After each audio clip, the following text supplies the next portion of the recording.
The Complete Works of William Shakespeare by William Shakespeare. Act I. Scene I. London. A room in the palace. Enter the King, Lord John of Lancaster, Earl of Westmoreland with others. King. So shaken as we are, so wan with care, find we a time for fright peace to pant, and breathe short-winded accents of new broils to be commenced in strands afar remote. No more the thirsty entrance of this soil shall daub her lips with her own children's blood, no more shall trenching war channel her fields, nor bruise her flowrets with the armed hoofs of hostile paces, those opposed eyes, which, like the meteors of a troubled heaven, all of one nature, of one substance bred, did lately meet in the intestine shock and furious close of civil butchery, shall now, in mutual well-beseeming ranks, march all one way, and be no more opposed against acquaintance, kindred, and allies. The edge of war, like an ill-sheathed knife, no more shall cut his master. Therefore, friends, as far as to the sepulchre of Christ whose soldier now, under whose blessed cross we are impressed and engaged to fight forth with a power of English shall we levy, whose arms were molded in their mother's womb to chase these pagans in those holy fields over whose acres walked those blessed feet which 1400 years ago were nailed for our advantage on the bitter cross. But this our purpose now is 12-month old, and bootless 'tis to tell you we will go, therefore we meet not now. Then let me hear of you, my gentle cousin Westmoreland, what yesternight our council did decree in forwarding this dear expedience. Westmoreland. My liege, this haste was hot in question, and many limits of the charge set down but yesternight, when all athwart there came a post from Wales loaden with heavy news, whose worst was that the noble Mortimer, leading the men of Herefordshire to fight against the irregular and wild Glendower, was by the rude hands of that Welshman taken, 1,000 of his people butchered, upon whose dead corpse there was such misuse, such beastly shameless transformation, by those Welsh women done, as may not be, without much shame retold or spoken of. King. It seems then that the tidings of this broil break off our business for the Holy Land. Westmoreland. This, matched with other did, my gracious lord, for more uneven and unwelcome news came from the north, and thus it did import, on Holy Rood Day the gallant Hotspur there, young Harry Percy, and brave Archibald, that ever valiant and approved Scot, at Holmedon met, where they did spend a sad and bloody hour, as by discharge of their artillery, and shape of likelihood, the news was told, for he that brought them, in the very heat and pride of their contention did take horse, uncertain of the issue anyway. King. Here is a dear and true industrious friend, Sir Walter Blunt, new lighted from his horse, stained with the variation of each soil betwixt that Holmedon and this seat of ours, and he hath brought us smooth and welcome news. The Earl of Douglas is discomfited, 10,000 bold Scots, 22 knights, balked in their own blood, did Sir Walter see on Holmedon's plains, of prisoners Hotspur took Mordick, Earl of Fife and eldest son to beaten Douglas, and the Earl of Athol, of Murray, Angus, and Menteith. And is not this an honourable spoil, a gallant prize? Ha, cousin, is it not? Westmoreland. In faith, it is a conquest for a prince to boast of. King. Yea, there thou makest me sad, and makest me sin and envy that my Lord Northumberland should be the father to so blessed a son who is the theme of honour's tongue, amongst a grove the very straightest plant, who is sweet fortune's minion and her pride, whilst I, by looking on the praise of him, see riot and dishonour stain the brow of my young Harry.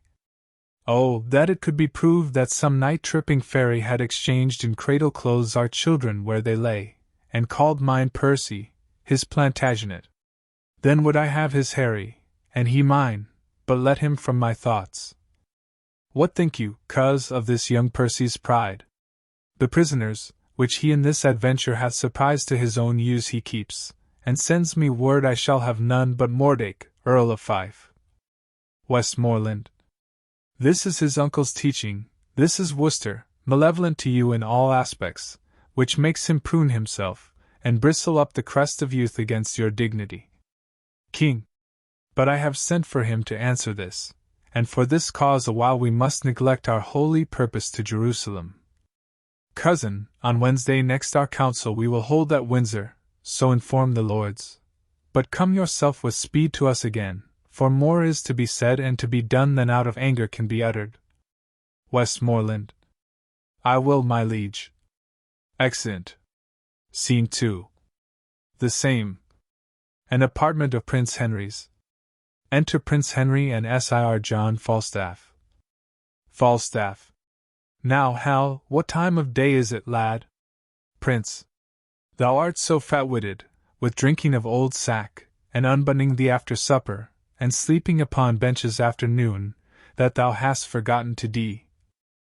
A man that truly which thou wouldst truly know. What a devil hast thou to do with the time of the day? Unless hours were cups of sack, and minutes capons, and clocks the tongues of bawds, and dials the signs of leaping houses, and the blessed sun himself a fair hot wench in flame-colored taffeta, I see no reason why thou shouldst be so superfluous to demand the time of the day. Falstaff. Indeed you come near me now, Hal, for we that take purses go by the moon and the 7 stars, and not by Phoebus he, that wandering knight so fair. And I prithee, sweet wag, when thou art king, as God save thy grace majesty I should say, for grace thou wilt have none, prince. What, none? Falstaff. No, by my troth, not so much as will serve to be prologue to an egg and butter. Prince. Well, how then? Come, roundly. Falstaff. Marry then, sweet wag, when thou art king, let not us that are squires of the night's body be called thieves of the day's beauty, let us be Diana's foresters, gentlemen of the shade, minions of the moon, and let men say we be men of good government, being governed, as the sea is, by our noble and chaste mistress the moon, under whose countenance we steal. Prince. Thou sayest well, and it holds well too, for the fortune of us that are the moon's men doth ebb and flow like the sea, being governed, as the sea is, by the moon. As for proof now, a purse of gold most resolutely snatched on Monday night, and most dissolutely spent on Tuesday morning, got with swearing, lay by, and spent with crying, bring in, now in as low an ebb as the foot of the ladder, and by in as high a flow as the ridge of the gallows. Falstaff. By the Lord, thou say'st true, lad. And is not my hostess of the tavern a most sweet wench? Prince. As the honey of Hybla, my old lad of the castle. And is not a buff jerkin a most sweet robe of durance? Falstaff. How now, mad wag?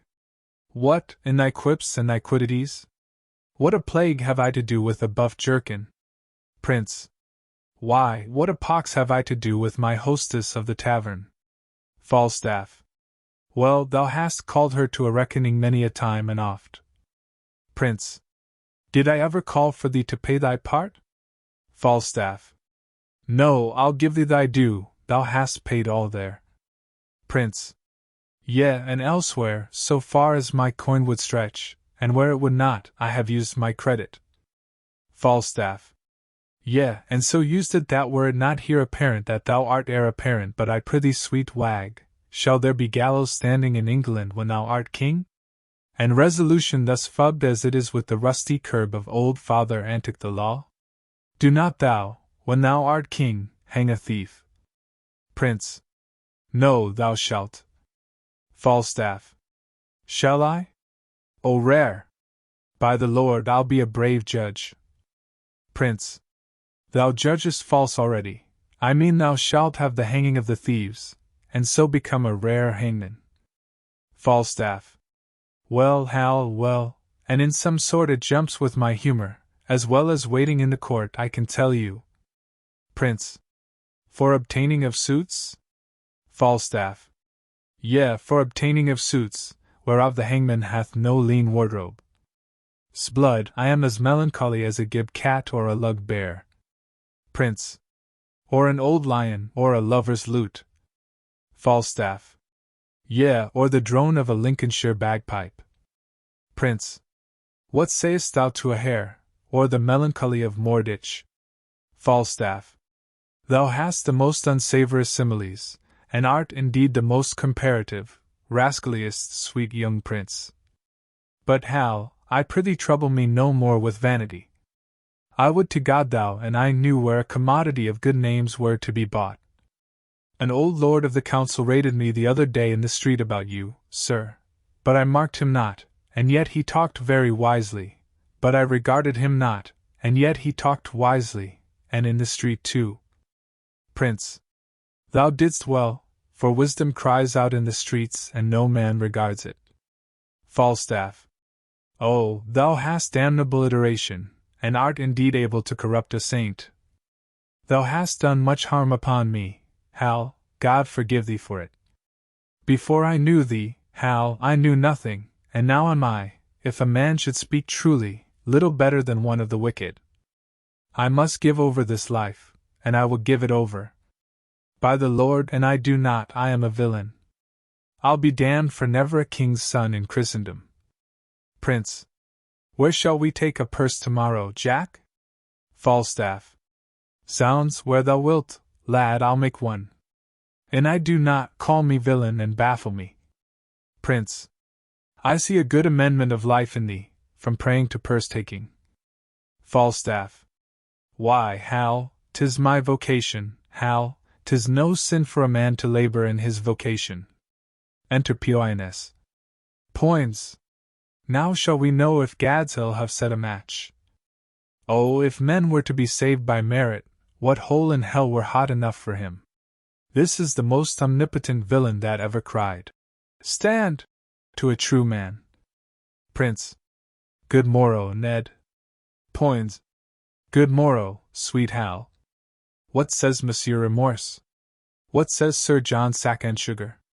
Jack, how agrees the devil and he about thy soul? That thou soldest him on Good Friday last for a cup of Madeira and a cold capon's leg? Prince. Sir John stands to his word, the devil shall have his bargain, for he was never yet a breaker of proverbs. He will give the devil his due. Poins. Then art thou damned for keeping thy word with the devil. Prince. Else he had been damned for cousining the devil. Poins. But, my lads, tomorrow morning, by 4 o'clock early at Gad's Hill, there are pilgrims going to Canterbury with rich offerings, and traders riding to London with fat purses. I have vizards for you all, you have horses for yourselves. Gad's Hill lies tonight in Rochester. I have bespoke supper tomorrow night in Eastcheap. We may do it as secure as sleep. If you will go, I will stuff your purses full of crowns. If you will not, tarry at home and be hanged. Falstaff. Hear ye, Edward, if I tarry at home and go not, I'll hang you for going. Poins. You will, Chops? Falstaff. Hal, wilt thou make one? Prince. Who, I rob? I a thief? Not I, by my faith. Falstaff. There's neither honesty, manhood, nor good fellowship in thee, nor thou camest not of the blood royal, if thou darest not stand for 10 shillings. Prince. Well then, once in my days I'll be a madcap. Falstaff. Why, that's well said. Prince. Well, come what will, I'll tarry at home. Falstaff. By the Lord, I'll be a traitor then, when thou art king. Prince. I care not. Poins. Sir John, I prithee, leave the prince and me alone. I will lay him down such reasons for this adventure that he shall go. Falstaff. Well, God give thee the spirit of persuasion, and him the ears of profiting, that what thou speakest may move, and what he hears may be believed, that the true prince may, for recreation's sake, prove a false thief, for the poor abuses of the time want countenance. Farewell, you shall find me in Eastcheap. Prince. Farewell, thou latter spring. Farewell, all Hallown's summer. Exit Falstaff. Poins. Now, my good sweet honey lord, ride with us tomorrow. I have a jest to execute that I cannot manage alone. Falstaff, Bardolph, Peto, and Gadshill shall rob those men that we have already waylaid. Yourself and I will not be there. And when they have the booty, if you and I do not rob them, cut this head off from my shoulders. Prince. But how shall we part with them in setting forth? Poins. Why, we will set forth before or after them, and appoint them a place of meeting, wherein it is at our pleasure to fail, and then will they adventure upon the exploit themselves, which they shall have no sooner achieved but we'll set upon them. Prince. Yea, but 'tis like that they will know us by our horses, by our habits, and by every other appointment, to be ourselves. Poins. Tut, our horses they shall not see, I'll tie them in the wood. Our vizards we will change after we leave them, and sirrah, I have cases of buckram for the nonce, to amask our noted outward garments. Prince. Yea, but I doubt they will be too hard for us. Poins. Well, for 2 of them, I know them to be as true-bred cowards as ever turned back, and for the 3rd, if he fight longer than he sees reason, I'll forswear arms. The virtue of this jest will be the incomprehensible lies that this same fat rogue will tell us when we meet at supper, how 30 at least he fought with, what wards, what blows, what extremities he endured, and in the reproof of this lives the jest. Prince. Well, I'll go with thee. Provide us all things necessary, and meet me tomorrow night in Eastcheap. There I'll sup. Farewell. Poins. Farewell, my lord. Exit. Prince. I know you all, and will awhile uphold the unyacked humour of your idleness. Yet herein will I imitate the sun, who doth permit the base contagious clouds to smother up his beauty from the world, that, when he please again to be himself, being wanted, he may be more wondered at, by breaking through the foul and ugly mists of vapours that did seem to strangle him. If all the year were playing holidays, to sport would be as tedious as to work. But when they seldom come, they wish for come, and nothing pleaseth but rare accidents. So when this loose behaviour I throw off, and pay the debt I never promised, by how much better than my word I am, by so much shall I falsify men's hopes, and like bright metal on a sullen ground, my reformation, glittering o'er my fault, shall show more goodly and attract more eyes than that which hath no foil to set it off. I'll so offend, to make offence a skill, redeeming time, when men think least I will. Exit. Scene 3. The same. A room in the palace. Enter King Henry, Northumberland, Worcester, Hotspur, Sir Walter Blunt and others. King. My blood hath been too cold and temperate, unapt to stir at these indignities, and you have found me, for accordingly you tread upon my patience.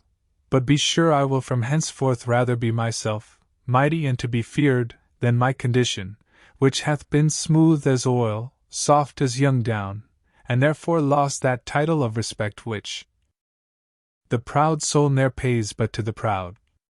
Worcester. Our house, my sovereign liege, little deserves the scourge of greatness to be used on it, and that same greatness too which our own hands have hoped to make so portly. Northumberland. My lord King. Worcester, get thee gone, for I do see danger and disobedience in thine eye. O sir, your presence is too bold and peremptory, and majesty might never yet endure the moody frontier of a servant brow. You have good leave to leave us. When we need your use and counsel, we shall send for you. Exit Worcester. To Northumberland. You were about to speak. Northumberland. Yea, my good lord. Those prisoners in your highness' name demanded, which Harry Percy here at Holmedon took, were, as he says, not with such strength denied as is delivered to your majesty. Either envy, therefore, or misprision is guilty of this fault, and not my son. Hotspur. My liege, I did deny no prisoners. But I remember, when the fight was done, when I was dry with rage and extreme toil, breathless and faint, leaning upon my sword, came there a certain lord, neat and trimly dressed, fresh as a bridegroom, and his chin new reaped showed like a stubble land at harvest home. He was perfumed like a milliner, and twixt his finger and his thumb he held a pouncet box, which ever and anon he gave his nose, and tooked away again, who therewith angry, when it next came there, took it in snuff, and still he smiled and talked.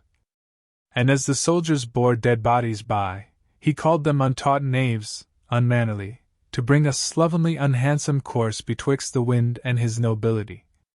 With many holiday and lady terms he questioned me, amongst the rest demanded my prisoners in your Majesty's behalf. I then, all smarting with my wounds being cold, out of my grief and my impatience to be so pestered with a popinjay, answered neglectingly, I know not what he should, or he should not, for he made me mad to see him shine so brisk and smell so sweet, and talk so like a waiting gentlewoman of guns and drums and wounds, God save the mark.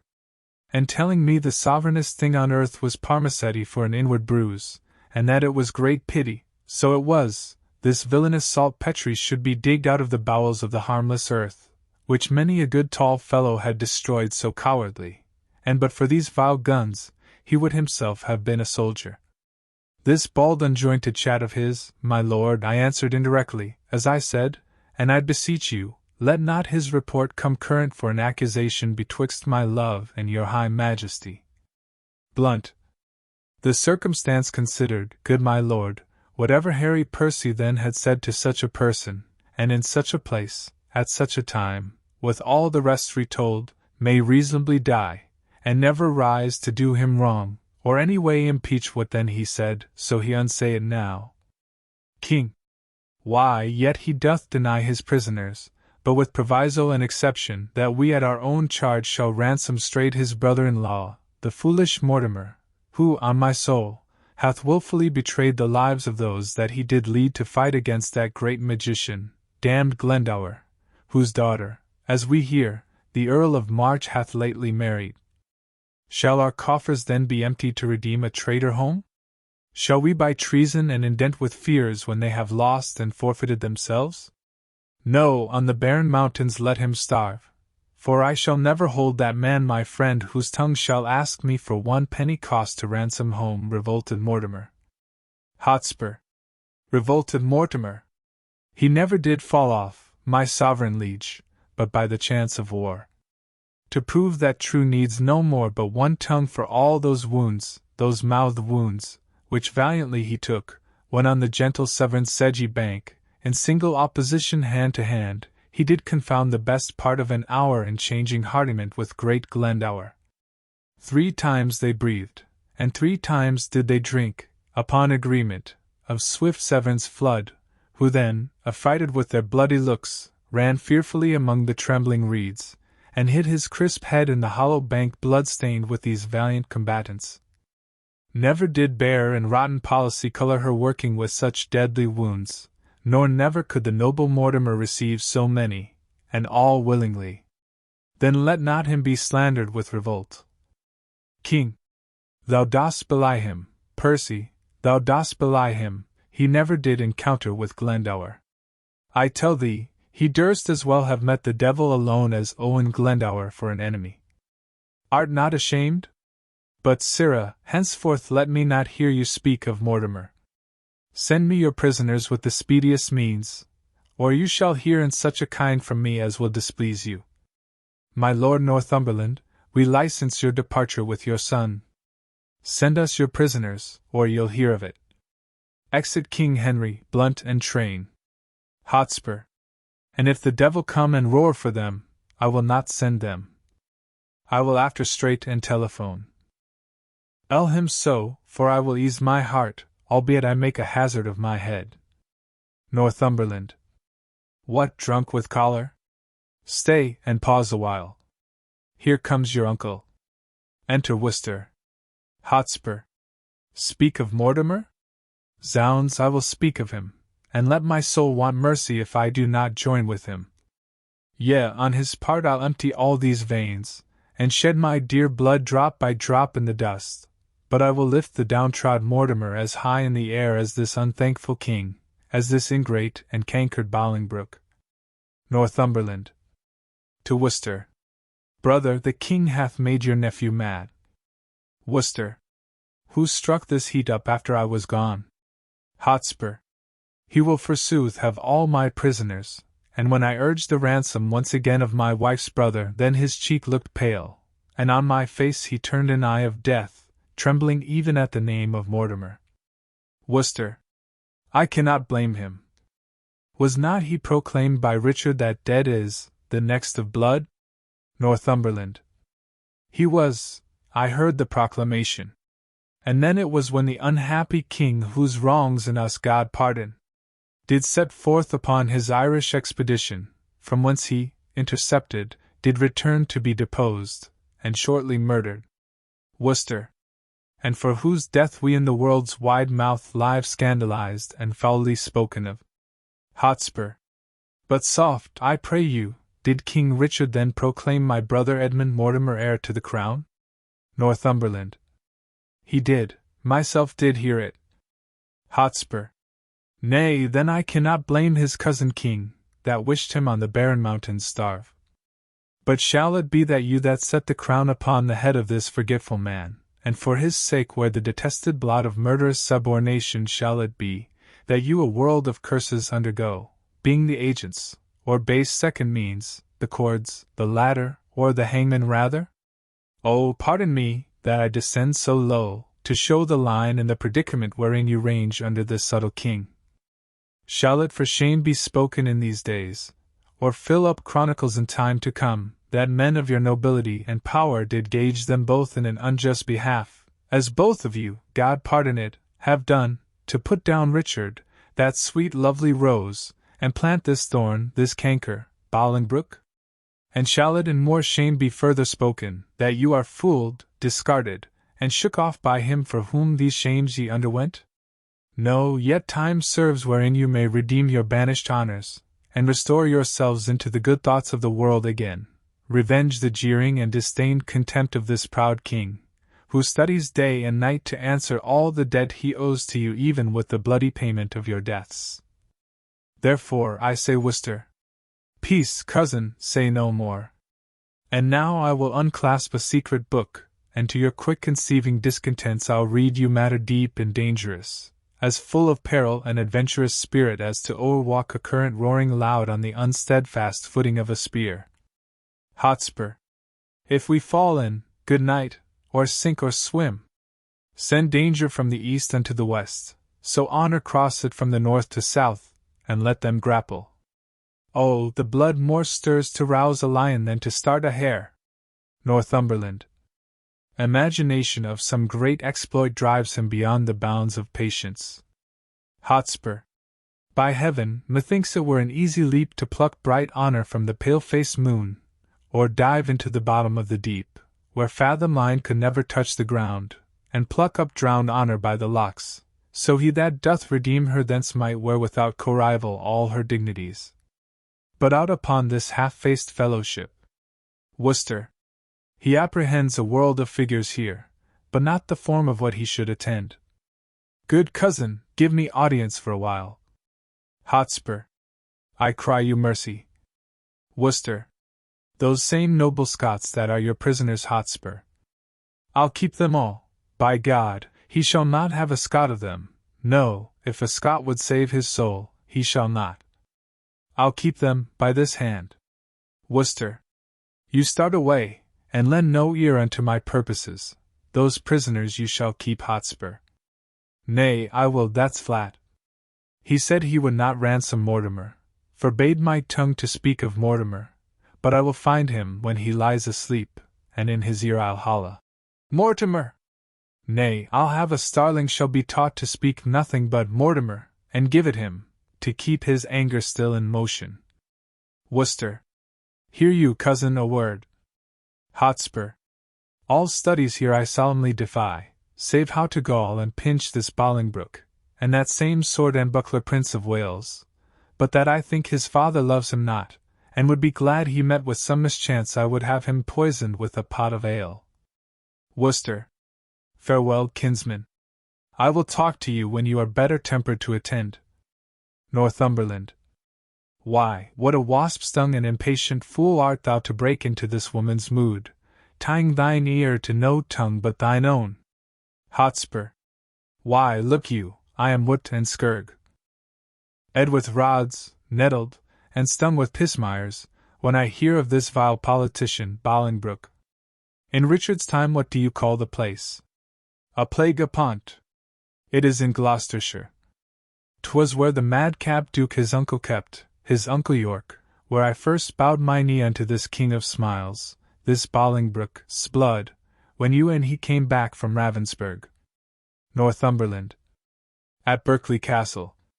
Hotspur. You say true. Why, what a candy deal of courtesy this fawning greyhound then did proffer me. Look, when his infant fortune came to age, and gentle Harry Percy, and kind cousin. Oh, the devil take such cousiners! God forgive me! Good uncle, tell your tale. I have done. Worcester. Nay, if you have not, to it again, we will stay your leisure. Hotspur. I have done, I' faith. Worcester. Then once more to your Scottish prisoners.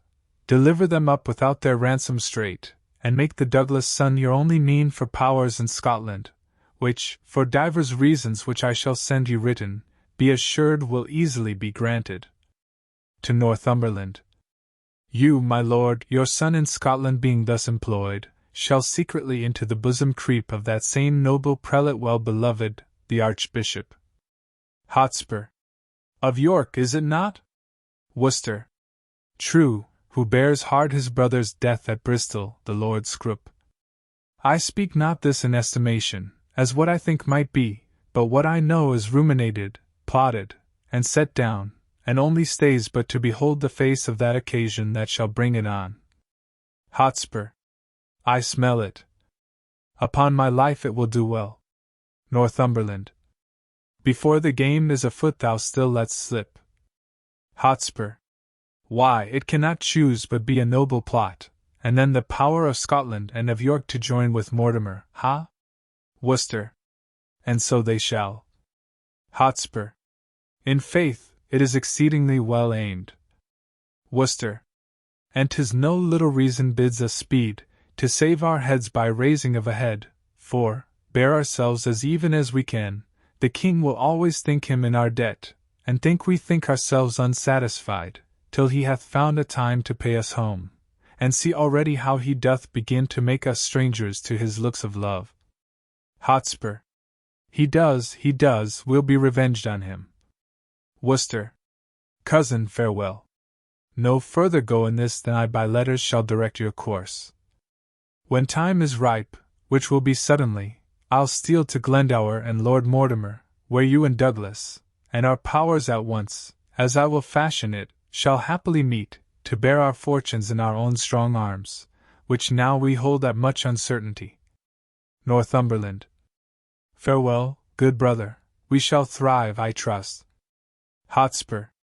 Uncle, adieu. Oh, let the hours be short, till fields and blows and groans applaud our sport. Exeunt.